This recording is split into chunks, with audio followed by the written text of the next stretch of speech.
right, well, welcome everyone, and thank you for joining us today on another webinar that we're conducting. We're really excited to bring this webinar to you. Before we kick off, I'd like to begin today by acknowledging the traditional custodians of the land on which we meet and pay our respects to their elders past and present. I extend that respect to Aboriginals and Torres Strait Islander people here today. First, some housekeeping. Just a reminder that we're recording the session. The recording will be sent to you and everyone who registered. Please note that any information that you provide will be managed in accordance with our privacy policy. You can find the link to our privacy policy in the chat. If you have any questions, please drop them in the chat box and we will leave 10 minutes or so at the end of the session to go through them. Mary will respond to as many questions as possible during that time. So we're all professionals here. If you have a question that resonates with you, please feel free to answer and engage positively in the chat. We want to keep this space safe to share knowledge and ideas. We will be having a lucky door prize. So if you've been here before, you know how it works. We give away a free coaching session with Support Coordination Academy. The winner will be drawn at the end of the session, so make sure you stay to the very end. So we're excited to let you know that after 70 years of providing safe and reliable services in Queensland, Endeavour Foundation will soon be operating new supported independent living accommodation services in New South Wales and Victoria. We will provide you with more information in the coming weeks, but if you'd like to know more, please get in touch with us through our website. Mary from Support Coordination Academy is facilitating our session today and will be exploring the important topic of support coordination and person-centered planning. Now, before I hand over to Mary, our facilitator for the day, I'd like to introduce you all to Adam Garcia. Adam is Endeavour Foundation's Practice Innovation Lead within our Practice Quality and Impact team. He has worked in human services for over 20 years and has a passion for practice and leadership coaching. Adam, over to you. Thanks, Helena and Mary. Hey, everybody. So, look, person-centered practice is something I'm very passionate about from a number of perspectives. And, you know, it's definitely an approach that is centered to most of human services in our country. And, you know, person-centered way, and I'll talk to the catchphrase at the bottom of this slide, but it's about thinking, it is a way for us to think about people and to support them in a way that puts them at the very heart of all the decisions that affect their life and turns their ideas into meaningful change. And from an Endeavour perspective, that's about turning our people's possibilities into reality. So it's quite opposite to the one-size-fits-all plan, or a plan that's driven by a person's clinical condition or disability. Instead, we look at the individual holistically, ensuring we account for person's family connections, community connections, formal, informal supports, their support preferences, and so on. And, you know, a way to do that is, again, seeing the person as a whole and always begin by exploring their individual needs, desires, and preferences.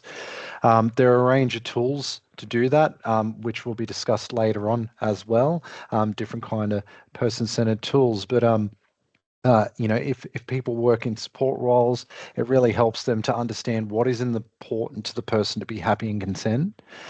In addition to, you know, what is important for them to be healthy, safe, and have valued roles in their community.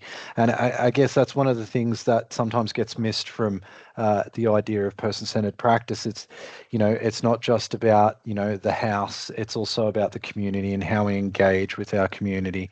And, you know, because we obviously want to advocate for people to have more choice and control in their lives, and doing that from a person-centered lens, promoting real opportunities for engagement and participation.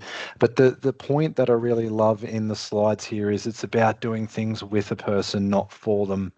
And you know, another thing is another one of the points there. I'm not going to read them out, but read them all out. But you know, leads to changes which can improve the person's quality of life. And I guess for myself, that's why I'm in this game. It's to improve the quality of life for the people we support. And I believe that the best way to do that is to see people through the lens of person-centered practice. So one of the other initiatives that Endeavour Foundation will be undertaking over the next 12 to 18 months is we will be rolling out active support and frontline practice leadership, which is evidence-based person-centered practice. So we've developed training materials based on La Trobe University's open access active support content and their frontline practice leadership content, and we've merged it with some content from the UK. I will put some links into the chat when I finish up, which if you're not familiar with what active support or frontline practice leadership is, you can jump onto La Trobe's website where you can access this stuff. There are 8 module courses that go through person-centered practice, active support, and what are person-centered practices. There's also a number of other really good content, which I'll whack the links for in there. La Trobe provide really good free information. So Endeavour Foundation will be rolling that out over the next 12 to 18 months. So 100% of our support workers will be trained in person-centered active support. And 100% of our frontline leaders will also be trained in frontline practice leadership, which complements the active support. You can't really have one without the other. And if you go onto the websites, we don't have time today to go through that, but if you go onto the websites, you'll see what that looks like. And so we really hope to see improved quality of life outcomes for the people we support. But person-centered active support, it's not just necessarily about the people we support. So the evidence in the literature suggests that when person-centered active support and frontline practice leadership are embedded in services and implemented well, we actually see better job satisfaction and less turnover from support teams. And that, again, that's based on literature. I'm not just making it up. There's plenty of literature out there if you want to go have a look at that stuff. And, you know, one other point I'd like to reiterate around person-centered practice is that it's not just a one-off experience. It's not just another thing to do. It's actually, from my perspective, it's the lens we need to see our people through, or the people that we support. So on that note, I will hand it back to Mary, and I will whack some links in the chat. And if anybody's got any questions about La Trobe's active support or person-centered practice, please just whack it in the chat and I'll address them as I can. Thanks. Thank you, Adam. That was really, really good, and it's so proactive for the organisation to be able to doing that training, especially front end staff as well as management, because sometimes people support their front end staff to have that person-centered practice, but then forget about, unless you do the leadership and the whole team, then it's not really that effective. So that's absolutely brilliant. I'd love to learn more about that. That's just very that's awesome. Okay. Hi everyone, this is Mary, Support Coordination Academies. I'm sure some of you would have been to our webinars before. Today we are going to focus on person-centered planning and the support coordinator role. So we're going to have a look at understanding what a person-centered approach means, the difference between person-centered and service-centered approaches, and how to support a participant to share what's important to them. So let's get started. So basically what we will do is here we go. So I will talk for about the next half an hour, hopefully. We'll see how we go. And then we try and leave about 10 minutes in the end to answer any questions. So if you have any questions, you can put them in the chat. Karen will be monitoring the chat and putting some links and stuff in there for you as well. So let's get started. Okay. So understanding what a person-centered approach means. So what is a person-centered approach? So person-centered approach influences the way you work, the lens that you see through, which is what Adam was just talking about, and the way that you work with a participant and their extended support network. So it completely centers your thinking to focus on the person receiving support. So it's about you're treating the person as an individual and understanding their uniqueness. So think of person-centered planning as a personalized approach that helps you to truly understand the person as a unique individual with their own strengths and abilities, including being able to contribute how their care is coordinated and, in effect, enabling the person to achieve their life aspirations and goals. So there's a lot of resources out there, exactly what Adam was talking about. There's so much resource out there around person-centered planning. There's some amazing resources in the UK, throughout Australia. So there's lots and lots of training around it that you can get. So it's really, really good to go out and get more information, especially if you're working in a specific area. Just go out and get some person-centered planning and examples around that specific area. Okay, so I pulled together it's really hard because this person-centered planning, you could talk about it for days and days. So I've kind of had to focus down for the next like half an hour, 40 minutes. So what I'm going to focus on first are some underlying principles in your interactions with people that you support in relation to a support coordinator role. Okay, so let's make a start. So the first one is respecting the individual. So when you first start working with a participant, especially if this is their first NDIS plan, they may have only experienced planning from their meeting with an NDIA planner, which often isn't a really good experience. It's really more about information gathering. It's not really an opportunity to build rapport or anything like that. So your planning experience, your person-centered planning, is an opportunity to help the person experience another type or another kind of planning approach that's more considered and helps the person to build a positive and trusting relationship. It's important to take the time to get to know the person you're working with so you can understand what makes them unique and what their strengths and qualities are. It's also important to not only understand this about the person, but also to respect and incorporate your understanding into any documentation that you write. So your case notes, your reporting, anything like that. So a person-centered approach enables you to understand the person first before launching into the impact of their disability and the support that they require. So the aim of this approach is more of a holistic approach. So it means like looking at the whole person and not just focusing on the impact of their disability, because they're a person first.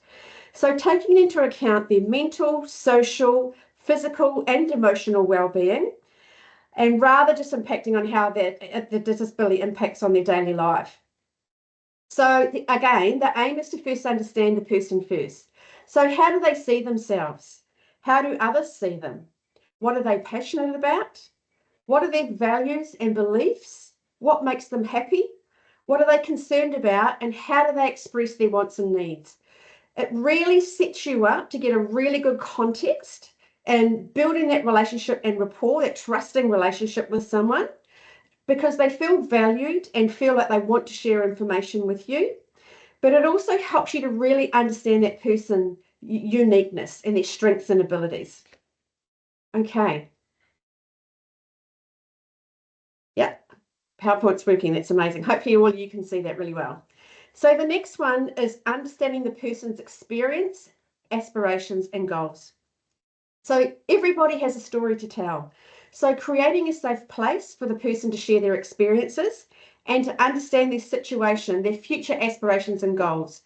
And quite often when I go and meet with people for the first time, they will say to me, "Oh, I'm so sick of telling people the same story over and over again." So it's about building that relationship and rapport and gathering that information over time when that person is ready to share information with you. It's about taking the time to understand the person's history. How did they get to here? How they've arrived at where they are now, what their life looks like now, what's not working well, and what their goals are, both short-term and long-term. So as a support coordinator, I often talk to support coordinators, especially when we're doing coaching around when you're working with a participant, you're always looking at short-term goals and long-term goals. So short-term goals are often those things that can get achieved quite easily. So it might be equipment, or it might be setting something up that's a priority that needs to happen quite quickly. Whereas long-term goals might be more aspirational and might take 2 or 3 years to happen, or it could be something that you break down into more achievable steps for the person. So it could be like moving out of home, or exploring an ILO option, or exploring volunteering opportunities. So this will help you to gain a deeper understanding of the person, as well as helps you to understand what needs to be considered when linking in supports and services. And what I mean by that is it's about, once you break down those goals, you're really starting to understand what are those things that need to be considered when I'm linking in services. So what type of service, where does the service need to be situated? Does it need to come into the person's home, or can they go out to the community? On what days, when, how? So it's really about breaking that down and really getting that really good understanding. And it really sets you up for when you start linking in those services, you're able to offer that choice and control, offer the options that are available, but you're also building the person's capacity to say that these goals are achievable. So the person-centered planning approach helps you to empower the person to understand what their goal means to them, what it will look like when they've achieved their goals, and to figure out how they want to get there. So it's about building that capacity. So sometimes people have never had the opportunity to actually problem solve, or actually go, so what about this, and what about this, and what if this happens, and what if this happens? Really taking the time to have those conversations and really drill it down so that the person feels that they're part of that conversation, and that they're valued in their decision making and the way that they want their supports and services delivered. So that's making sure the person is truly listened to and are kept at the heart of all decision making, including how a service is sourced, engaged, delivered, and reviewed.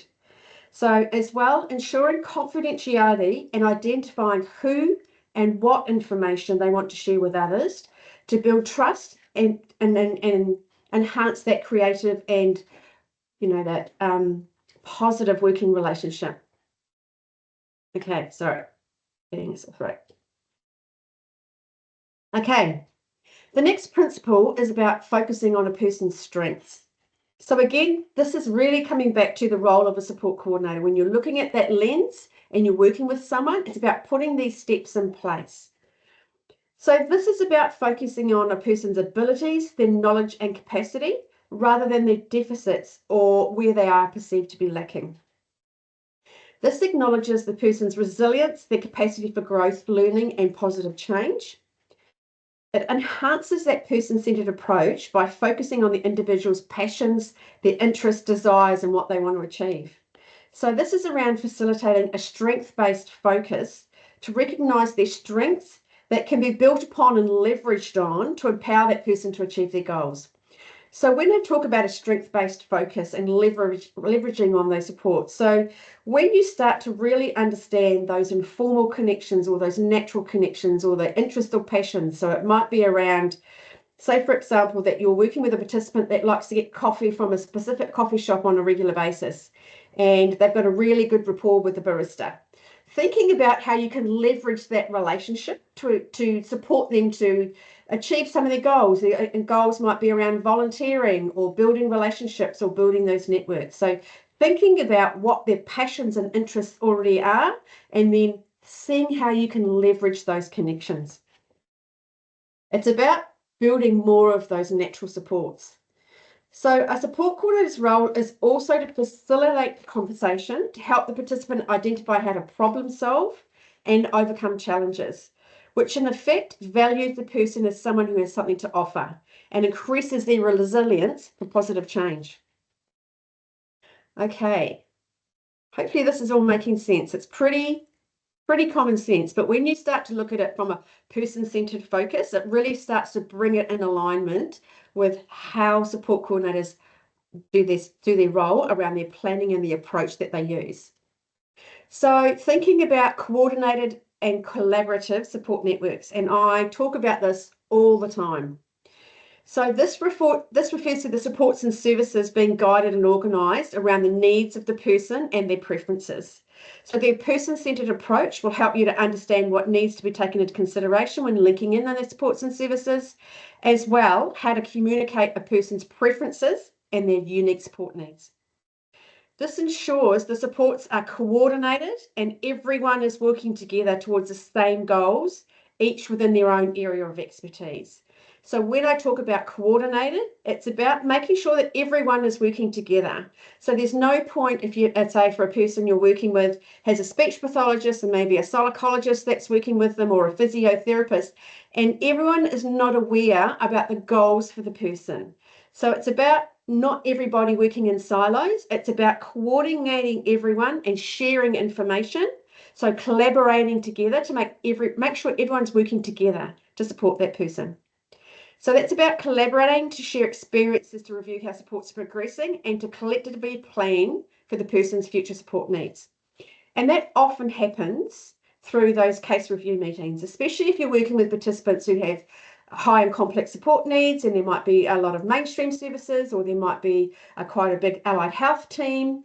It's about bringing everyone together and going, right, so how are we going? How are we going towards achieving those goals? What's working well? What do we find challenging? What are the things we need to change? What do we think to review? Because I suppose the other thing is that by having that coordinated and collaborative approach, it creates that resilient network of supports around the person.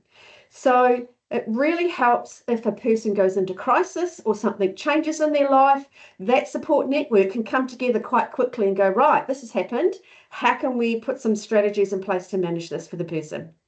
So it's about understanding what coordinated and collaborative support network actually means.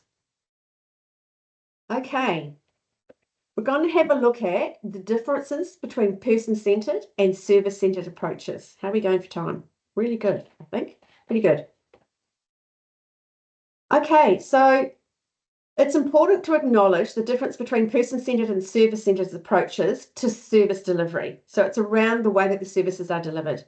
So it's vital, as though you might be talking to a provider and they might say, oh, yep, we implement a person-centred approach. And then when you start working with them, you kind of go, well, actually, that's not person-centred. So it's about understanding the differences so that when you're working with a service provider, you can kind of talk to them about, you know, what is the approach that you use when you're working with participants? What does that look like? You know, how does that reflect in your service delivery? Okay.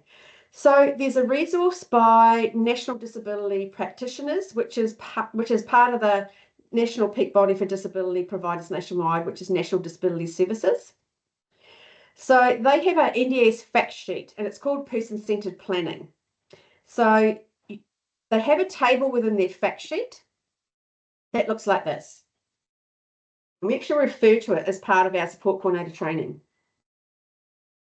because it's a really good example of the difference between person-centred and service-centred, quite high level, but it gives you a bit of an example about what the differences are, and it's very much what Adam was talking about earlier on. So a person-centred approach, if you're thinking about a person-centred on the left and service system on the right, hopefully it's looking the same to you. So when we're looking about planning, they're talking and planning with the person as opposed for the person. So when you're talking with the person, they see the person as the expert in their life and the centre of all decision making. Whereas in a service system approach, it talks about planning for the person. So views the needs of the organisation before the needs of the person. They are the experts and they know what is best for the person. Okay. Person-centred approach focuses on the strengths, abilities and skills of the person, whereas a service system approach focuses on the diagnosis and deficits. The person is fit within the rules and systems of the organisation. On a person-centred approach, they find support solutions that could work for anyone, preferably based within the community. Within a service system approach, it creates supports based on what works for people within a specific diagnosis. Provider decides what services are needed, when services are provided, where services are provided, and who should provide them. Person-centred approach, things are done a certain way because they work for the person. And a service system approach, Things are done that way because they work for the staff or the service. So it really gives you a bit of an idea. You really can start to see the difference. Person-centered approach, family and community members are seen as true partners of the service. Very much reflective of what Adam was talking about earlier on. Service system approach, family members and community are seen as peripheral to the service. Okay, it's quite a broad view. And I think in the current environment, where we are now within the disability sector, that service system approach really reflects where we were quite a while ago, where there were institutions and people with disability really didn't have a say. So it's really important to note that. But the reason I've given you these two examples is it's really about when you're talking with service providers and they say they have a person-centered approach, it's really just about going, tell me what that looks like. What does it look like when your day-to-day work? How does that implemented on the ground? And it's really good to just understand the difference. Okay. Right. We're going to move on.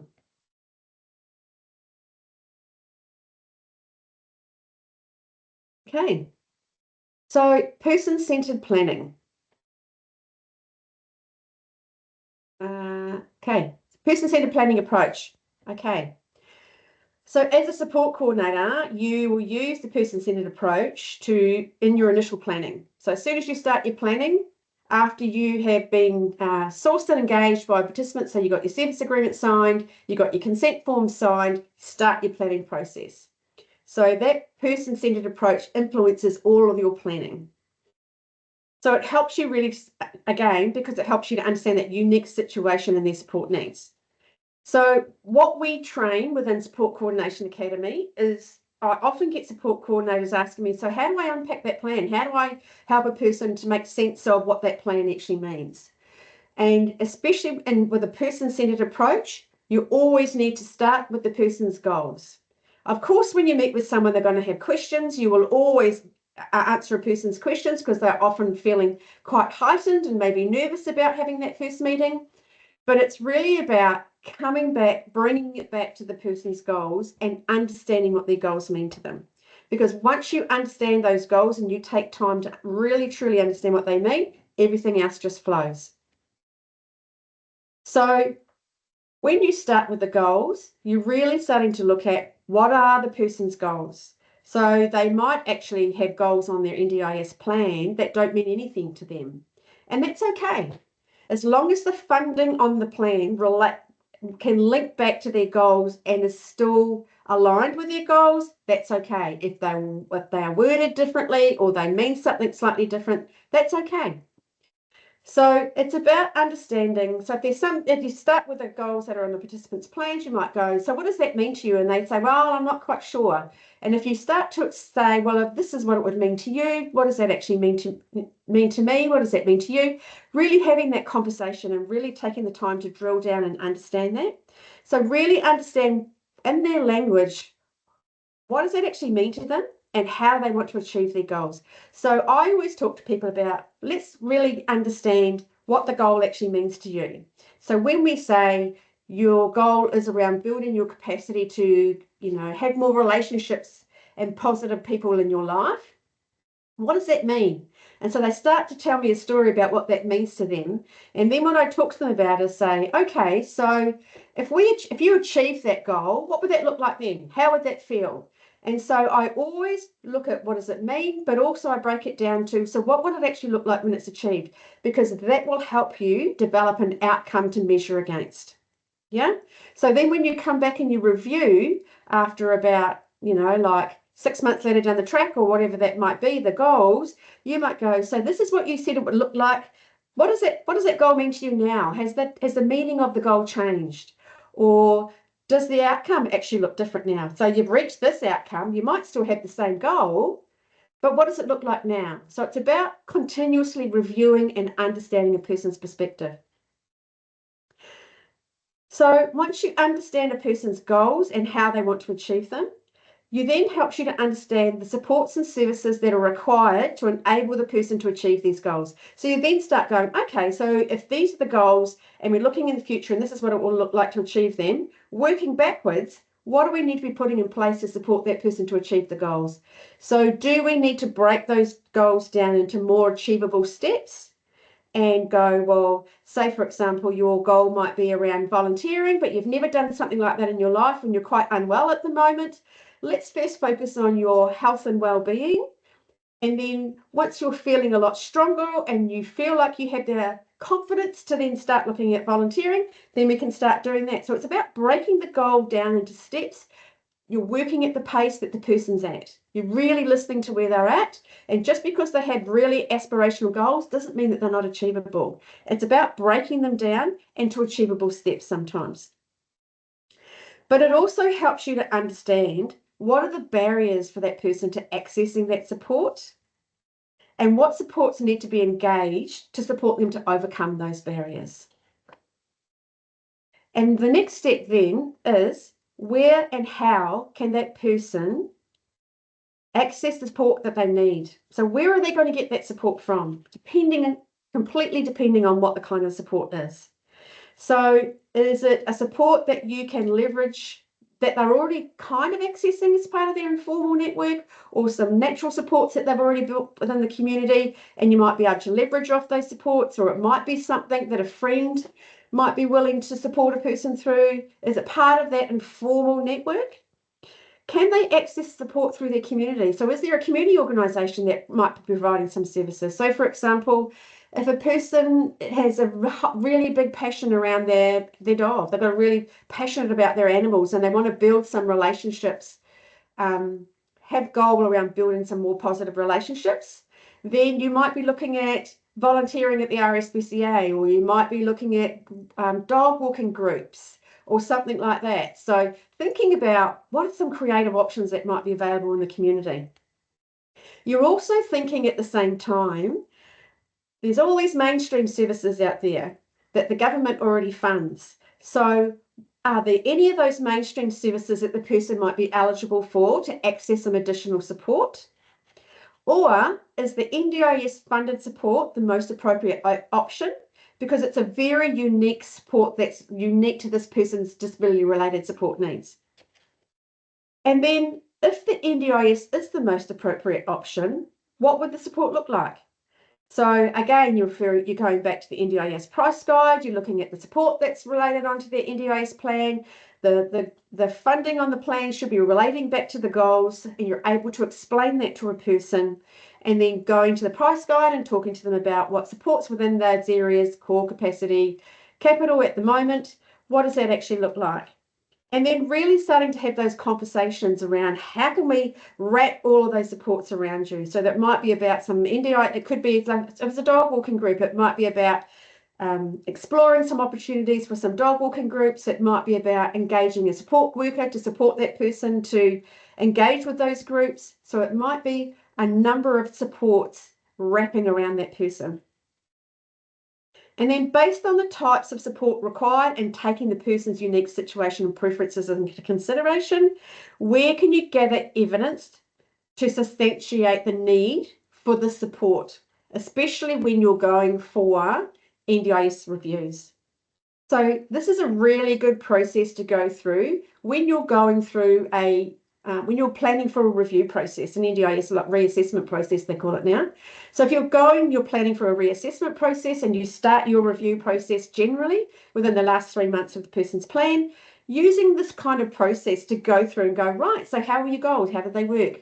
What worked really well? What didn't work really well? How do you feel about that? And then going through this process, understanding where you can get the evidence from, and thinking about the person might have the same goals, and that's okay. But what does that look like now? How do they feel about that? What does that mean to them now? Does it mean something different?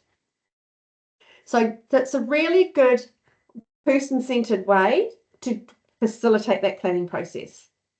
Okay. Hopefully that's making sense to everyone.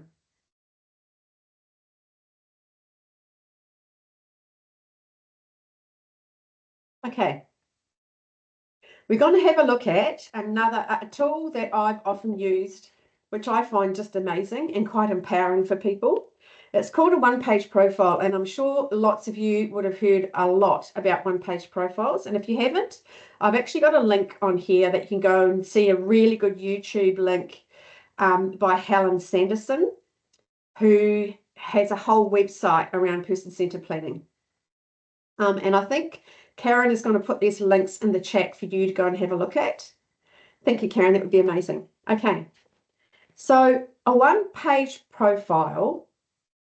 There you go. She's already done it. Okay. So basically a one-page profile. So when you're identifying appropriate services to provide support for a person, a one-page profile is a useful person-centered tool to share a person's preferences and what's important to them. It's a great way of giving new people crucial information to understand about the participant without the need to be filling in additional paperwork or for the person to having to repeat their story every time.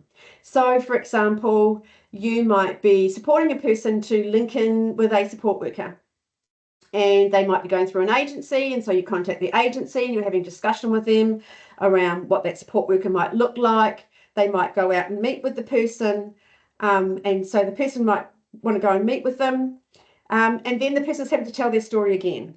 So it's about developing a one-page profile around what's really neat, what the person really likes, their preferences, what's important to the person, and most importantly, what others need to know about them. So it can be things like, this is the way I like to communicate, this is my preferences around workers, this is what's really important to me, that you respect me as a person, that you use this language, that you understand my culture. There's a lot of different ways. Every single person will be different. And the things that might be important to them might be things around how they want their support provided.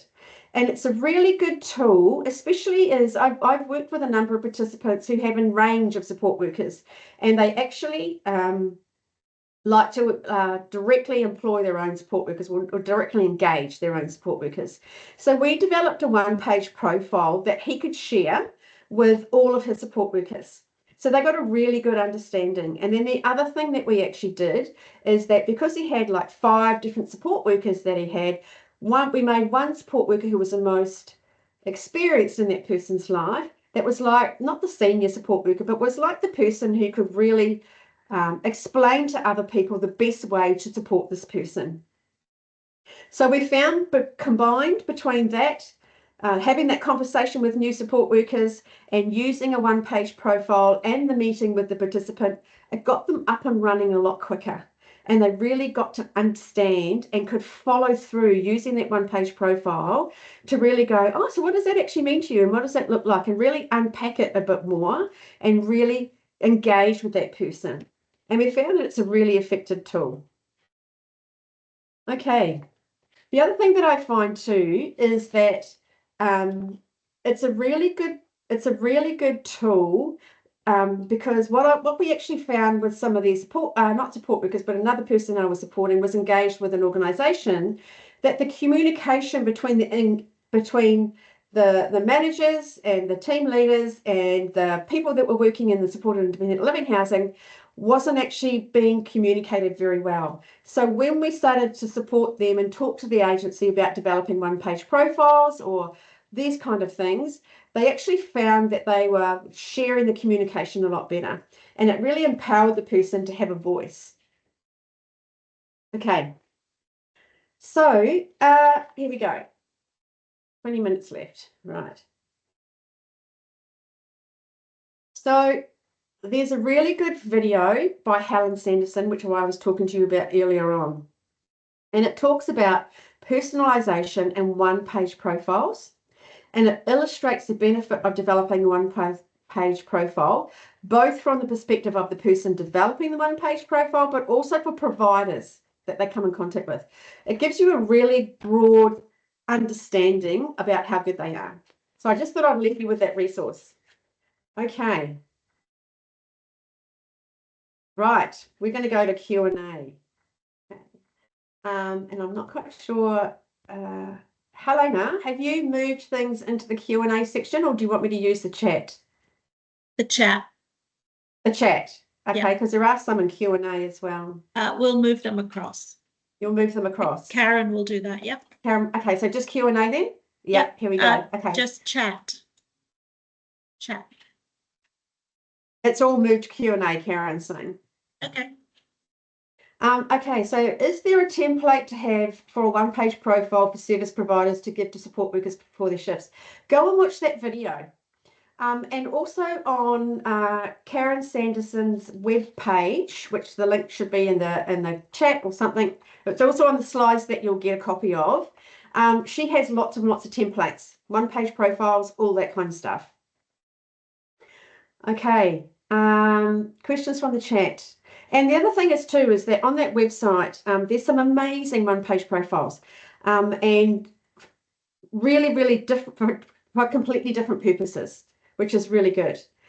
Should we be concerned about the name change to reassessment process? Is the NDIA going to use this to reassess eligibility to the NDIS scheme? No, the NDIS changed, the part of the legislation changed, was it last year, the year before? And it was just in relation to their terminology around reviews. So all the reassessment means is that it used to be called a scheduled review, and it's the review that happens within the last 3 months of a person's plan. It's now called a reassessment process. Why they changed the terminology, I don't know. The process is exactly the same. Hopefully that's answered your question. Okay, so as part of the NDIS review, they are talking about introducing a reassessment process. An assessment process right at the beginning, which is more of a holistic assessment. But that's completely different to reassessment. And the NDIA are not, my understanding, going to reassess eligibility to the NDIS. They would have to change legislation, and that's not something that they've done. Okay. Is there a link for the person-centered planning document you referenced in the slide, please? For the NDS, you can go onto the NDS website and look at some of their fact sheets. When I will provide Endeavour with a link to the person-centered planning document that I referred to, and they can send it out with the information that they send out. Awesome, thank you. Okay. Are there templates for providers to use for plan review reports? Yes. The NDIS has 2 templates that they have developed as part of PACE rollout. So you can find them on the NDIS website. They are the Plan Information Report and the Plan Progress Report. So they're 2 new templates that everyone will be using once their participants transition over to PACE. Okay, can you possibly mention, please, how does one become a support coordinator without any prior experience? Yeah, definitely. You need to go and get support coordinator training. It's absolutely fundamental and important that you first go and get support coordinator training to understand the role, the responsibility, and the scope of the role. And then that will help you when you are going for interviews. So our training is really best practice focus, and we basically take you right from the beginning and understanding the NDIS right through the whole process to the end when you go through to your reporting. So go and have a look at our website in relation to NDIS support coordinator training. Okay, show one comment. Okay. You would be best approaching a support coordination company to seek the training they provide. I would recommend DSC training. Okay. Yep, DSC have training. I suppose the difference between our training and their training is it's very much focused around best practice principles, and it's very practical.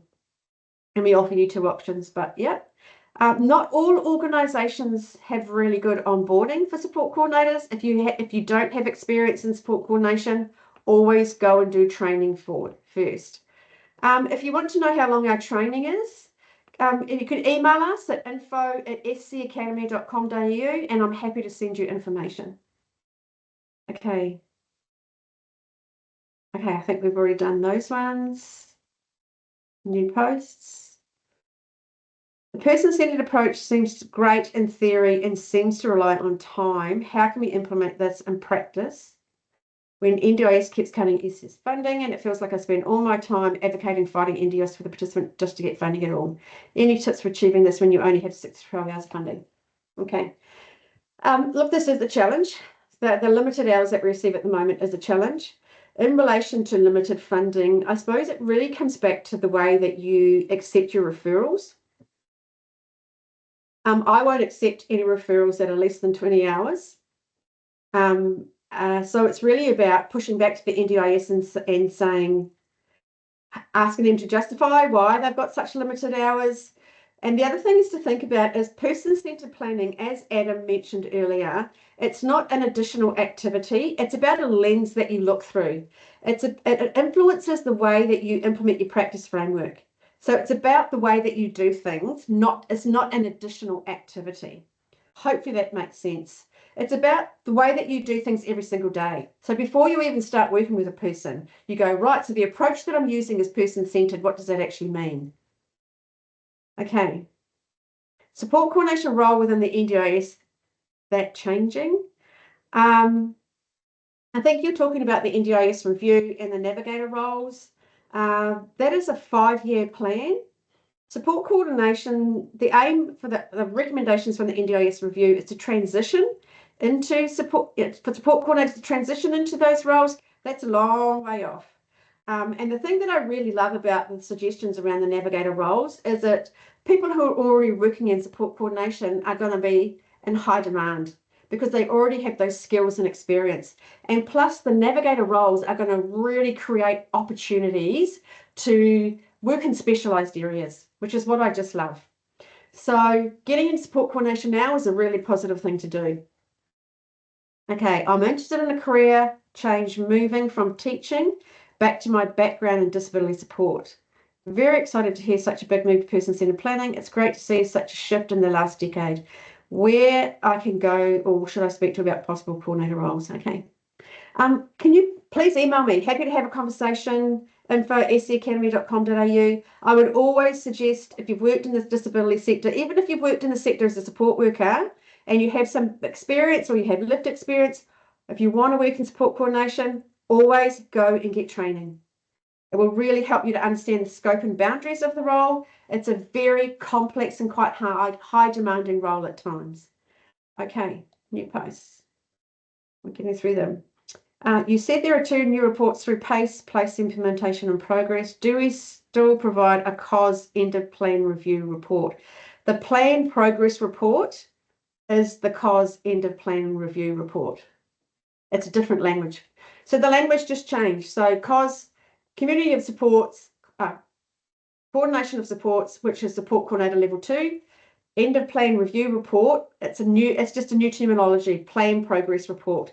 So I will provide the link where you can go and find them on the information that I provide to Endeavour when they send their email out. Okay, new post. Do you think the navigator role will be subcontracted out to the lowest bidder, and will be organisations, or will the navigators still be able to work independently or within the current organisations? One of the things that the NDIS review, and this is a really good question actually, because I've been talking to a lot of organisations about who are really concerned about this. One of the recommendations for the NDIS review is that there needs to be very flexible models around engaging navigators for the NDIS, because navigators need to be independent of other services. They also need to be local, and then the participant needs to be able to have choice and control, obviously. So I have faith. There's already some work happening around the navigator planning out or designing some work that's happening. And there was a lot of information that came out last week on the NDIS website, which you can go to their news. If you go to their page, events and news, and look at the news, there was a whole newscast around if you want to be part of that consultation process, you can actually notify them. So go and have a look at the news if you want to be part of that process and actually be part of that discussions around navigator roles and things like that, or anything around the designing of what the NDIS will look like. But the thing what people need to understand is that there's a lot of independent providers out there at the moment. There's a lot of bigger organisations, there's smaller organisations. and there's a lot of independence. So there needs to be, and that's part of the planning process, they need to be looking at what have we got now, and how do we create a model to support those support coordinators into those models. So that's what all the design needs to be looking at. My understanding is at the moment, it's not about the lowest bidder, it's about what's best for participants.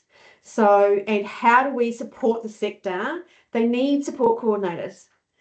So it would be, the NDIA has an intention, and that with the Department of Social Services, who are actually leading the review, have an intention to have those discussions.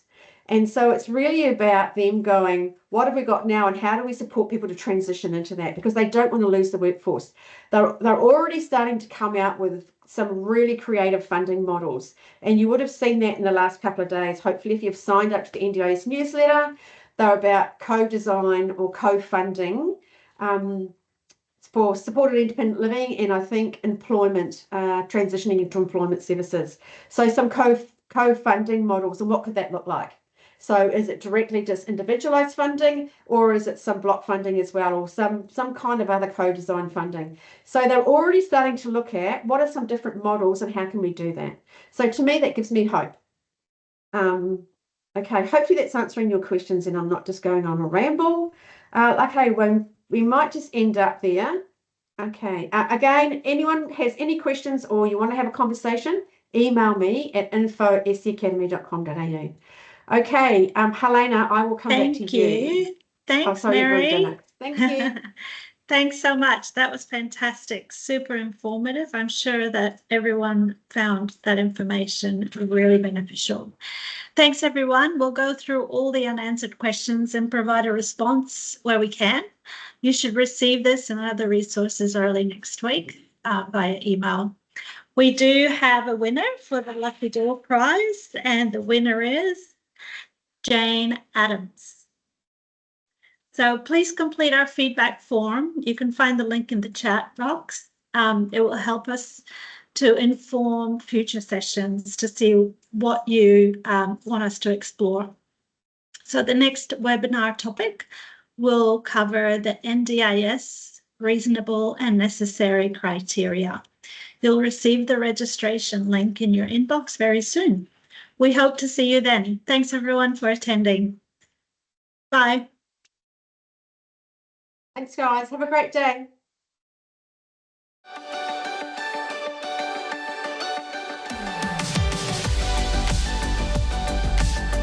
Hello everybody, welcome to our Learning and Lifestyle Hub.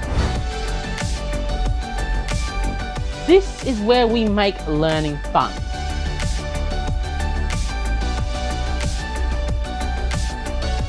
Hi, I'm Grace. I live independently with support when I need it. I live my life my way.